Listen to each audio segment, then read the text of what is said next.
When one thinks of Anakin's transformation into Darth Vader, a key part of that would be Padme's death, and her funeral was one of the most tragically beautiful moments that followed.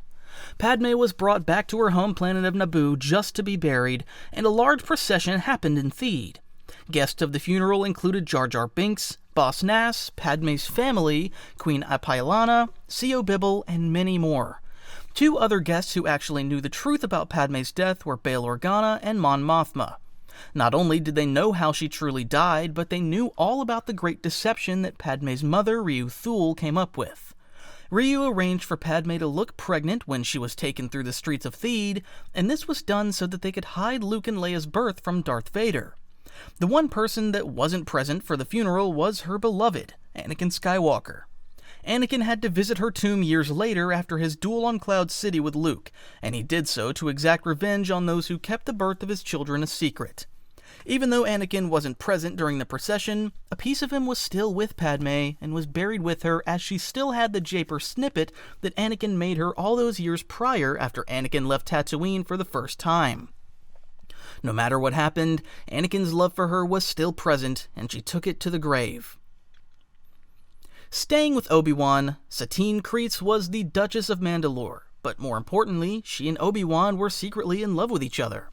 This played a huge part in her demise when Darth Maul killed her in front of Kenobi. The two of them were held in the Sundari throne room, and when Kenobi restrained, Maul taunted Kenobi before lifting Satine with the Force and choking her. All Kenobi could do was watch as he tried to talk with Maul, and Satine told him not to succumb to his darker emotions. Maul had waited for this moment his whole life, seeing his self-proclaimed nemesis watch helplessly while he tortured his loved one. Seeing Kenobi's anger growing, with a small gesture, Maul pulled Satine close and ignited the Darksaber and impaled her. This was the one love connection that Obi-Wan had in this world, and Satine used her final breath to tell him how much she loved him. It's one of the most human moments for Obi-Wan, and also shows how he was different from Anakin. Instead of holding on to his loved ones, he was able to let go while still recognizing his feelings for them. The scene is still sad though, nonetheless. During the infiltration of Raven's Peak by Clone Force 99, the clones were stuck in the skies of Eriadu. It was here that the clones were faced with an impossible situation, and it ended up being Tech's heroic actions that saved the day. While Clone Force 99 was full of capable, talented crew members, Tech's position usually kept him in a less combative area of the fight, but this time around, everyone was in danger.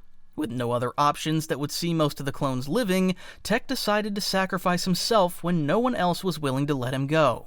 With one final farewell, Tech shot the hinges on the cable car, allowing the others to escape, while Wrecker and Omega watched him fall into the cloudy abyss below.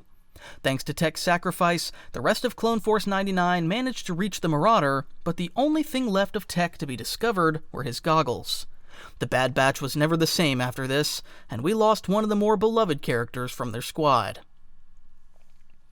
Andor's journey into becoming a rebel leader was filled with haunting choices and terrible circumstances, as the early days of the rebellion were all but nice and cushy. But the one light that kept him going for so long was his love, Bix Caleen. After the two of them were able to find a sort of sanctuary on Yavin 4, Cassian was faced with the tough decision of leaving with Bix into the unknown, or finally joining the rebellion completely. Andor couldn't come to terms with what was necessary for him to secure a safe and stable environment for Bix and himself. Well, Bix made that decision for him, when she decided to leave him with nothing more than a note explaining why she left him. Bix believed that Cassian was needed in the rebellion, and she knew that the only way for him to keep fighting the good fight was if she removed herself out of the equation. Not only that, but she also made the decision for Andor because of the fact that she wanted to protect their unborn child. We all know that Andor never gets another chance to see his love or his child though, and it's one of the most gut-wrenching scenes of the brilliant Andor series. After Hera was captured by the Empire, Kanan, Ezra, and Sabine came up with a plan to rescue her from Thrawn on Lothal. Everything seemed to be going well until Governor Price noticed that they were going to escape from the top of the fuel tower, and she ordered the Walker pilot to fire at the tower. The explosion that followed would have been enough to engulf all of them along with their ship, but Kanan single-handedly held off the blast long enough for everyone else to escape. In his final moments, he pushed Hera away to save her life, and his sight came back just seconds before the blast consumed him. The entire team felt the sting of his loss, but none as hard as Ezra and Hera. Ezra lost his only mentor and best friend, and Hera lost her life partner. On top of that, it turns out that Hera was pregnant with Kanan's son, and their boy would have to grow up without ever knowing his father. It was a heroic death that was a long time coming, and one of the greatest Jedi left us in that episode. Ahsoka's whole childhood was spent with the Jedi Order, and when she reached the proper age and level of training, she became Anakin's Padawan. Anakin was the perfect master for a Spitfire like Ahsoka, and they built up a level of trust that could never be replicated. This is what made it so difficult to see him say goodbye to her when she decided to leave the Jedi. After an attack on the Jedi Temple left 8 clone troopers, 12 crew workers, and 6 Jedi dead, the investigation for the blast pointed to Ahsoka, and she was kicked out of the Order and arrested. This made Anakin furious, and he did everything he could to find the real perpetrator. Meanwhile, Admiral Wilhuff Tarkin led the prosecution during the trial, and Padme represented Ahsoka through the whole thing. After being proven to be innocent, all of the Jedi Masters congratulate Ahsoka for struggling through her great trial, and Anakin offers her her Padawan braid back. It was at this point that Ahsoka made the heaviest decision of her life, and turned away the chance to come back to the only home she'd ever known. Ahsoka was a great military leader, and a Jedi far beyond her years, and even though this ended up being the best option for her, it didn't ease the sting of betrayal she faced. Everyone has known about the fact that the Rebel Alliance got the plans to the Death Star for the Battle of Yavin, but no one knew just how heartbreaking the mission itself was. Now, thanks to Rogue One, we all know the sacrifice that went into obtaining the plans. Andor has given us a great look at what Cassian has been through, but Jyn Erso's whole family story is tied into the development of the Death Star. Not only did Jyn lose her mother and father at an early age, she lost her father yet again when her squad tried to find out where the plans were. It was on Scarif that the sacrifice of a few changed the course of history for many. Jyn, Cassian, Chirrut, Baze, Bodhi, and K2SO were only a few of the rebels who gave their lives obtaining the plans to the Death Star, and along the way, they managed to take out Director Krennic and find closure. Especially the death and sacrifice of K2 is one that I kept on rewatching, as that droid has grown a lot on me, and it was such a sad scene seeing as the lights in his eyes slowly went out after single-handedly holding down an entire stormtrooper squad. It hits a little more knowing that all of this devastation takes place about 5 minutes before the events of A New Hope, bringing everything full circle after 39 years.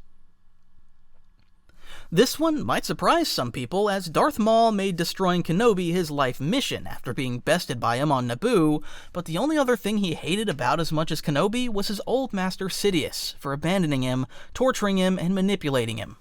After many years, Maul managed to track Obi-Wan to the sands of Tatooine, and during this process he found out that he was protecting someone very special, young Luke Skywalker. Maul didn't care much about Luke, though, and he used this information to get to Obi-Wan for their final showdown. During the fight, Maul tried to use the same move that he used to kill Qui-Gon Jinn, Obi-Wan's former master, but Obi-Wan didn't fall for the same trick. Obi-Wan sliced right through Maul's lightsaber and cut through his chest, and Maul fell to the sand. Maul's final moments were in Obi-Wan's arms, and Kenobi did the honor of explaining why he was there. Maul asked Kenobi one final question about the Chosen One, and Kenobi gave him hope that all of his suffering would be redeemed by letting him know that he was.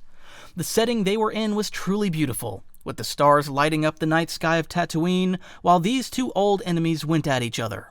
After all of the pain and suffering Maul had endured over the years since becoming Palpatine's apprentice, and his entire personality and drive being revenge, Maul was able to die with the peace of mind of knowing that Sidious would be brought down, and his revenge would be fulfilled. Obviously, it's not an empathetic, sad scene like the others, as Maul was clearly a villain and a vile person. But still, there was something peaceful and sad about the way he went out, and definitely brought his story full circle. All clones were engineered to be equal, but not all of them stayed that way. 99 was a defective clone that stayed behind on Kamino to be a maintenance man, but along the way he ended up mentoring Domino's squad and proved that he had the heart of a true clone. It was later in the war that Kamino was facing invasion by the Separatist army, and the clones were called home to defend their home world. It was here that 99 ran into members of Domino's squad again, and they were surprised that he remembered them. 99 made it clear that he always remembers all of his brothers, and he found out that Heavy had died on the Rishi moon. When General Grievous's forces arrived, 99 did his best to help out the clones despite having disabilities. He ultimately sacrificed himself for his clone brothers when he ran to get more EMP grenades and was shot by the enemy. Echo was the brother that held 99 after the droids were taken out, and 99's legacy lived on through Rex and Cody as they honored the fallen clone. Better yet, Rex wrote about him in his book, The Secrets of the Clone Troopers. He was truly one of the greatest clones despite not having any of the pedigree or fighting experience as the others. But he just encapsulated the clone spirit fully, sacrificing himself for a bigger cause. As a kid, his death was gut-wrenching, and I felt myself wanting to go punch the clankers who shot him. Clone Force 99, or better known as the Bad Batch, was later named after him, as well as a final remembrance. Coming in at number 3 is CT-5555, or Fives, my all-time favorite clone. All of the clones had the inhibitor biochips implanted so that they would follow Order 66 when the time came. But when Tups started acting strange and killed Jedi General Tiplar, Fives followed Tups to Kamino where he found out about the chips that all clones had. After dealing with Kaminoan forces, Nala Se sent Fives back to Coruscant to plead his case. But after Palpatine revealed what the chips were for, Fives escaped and was framed as an assassin. Throughout the entire arc, we see how independent and thinking Fives had become and how close he got towards unveiling the Order 66 plot by the Chancellor, constantly being able to outsmart the others who were trying to detain him.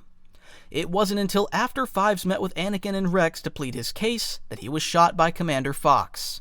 This was the single reason that Fox became one of the most disliked clones, and with that, Fives, a character we followed ever since his first appearance as a cadet in Domino Squad, spent his final moments being held in Rex's arms. With Fives' death, the potential for the inhibitor chip to come to light died with him. Watching this, every viewer knew what this meant and how much it'll impact on the next scene we're about to discuss. I'm certain that every fan who followed the Clone Wars had teared up after seeing Fives die right there, and the galaxy was never the same ever since. Leading from Fives' plot comes Order 66. As we know, every single clone in the Grand Army of the Republic had an inhibitor chip secretly implanted during their creation. The purpose of this was revealed when Chancellor Palpatine executed Order 66, branding the Jedi as traitors to the Republic. In an instant, the Jedi went from being trusted leaders and generals to enemies that had to be eliminated. What makes this moment so impactful is how sudden it was. One second, the Jedi were fighting side by side with their clone brothers, and the next, those very same soldiers turned on them without hesitation. From Plo Koon being shot down in his starfighter, to Aayla Secura being gunned down on Felucia, to Ki-Adi-Mundi's desperate last stand on Megiddo. Each scene showed how widespread the betrayal truly was. Add to that Anakin's assault on the temple where he massacred every single Jedi in there, including the younglings. It's a truly gut-wrenching scene, especially with the musical score accompanying it. It's made even more tragic in the Season 7 Clone Wars finale, where we see it from Ahsoka's perspective and see just how cruel the clones acted toward the Jedi in this moment. It was a devastating sight seeing the clones, whom most thought of as friends at this point, be turned into mindless killers. And while some Jedi like Yoda, Obi-Wan, and Ahsoka managed to survive, the majority of the Order was wiped out in a single stroke.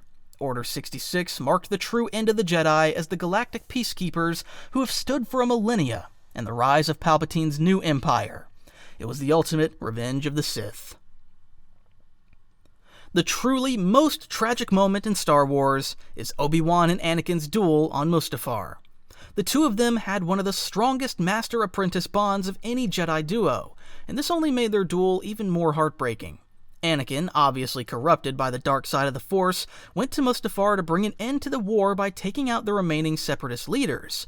But when Padme showed up with Obi-Wan, his jealousy and ego got the better of him.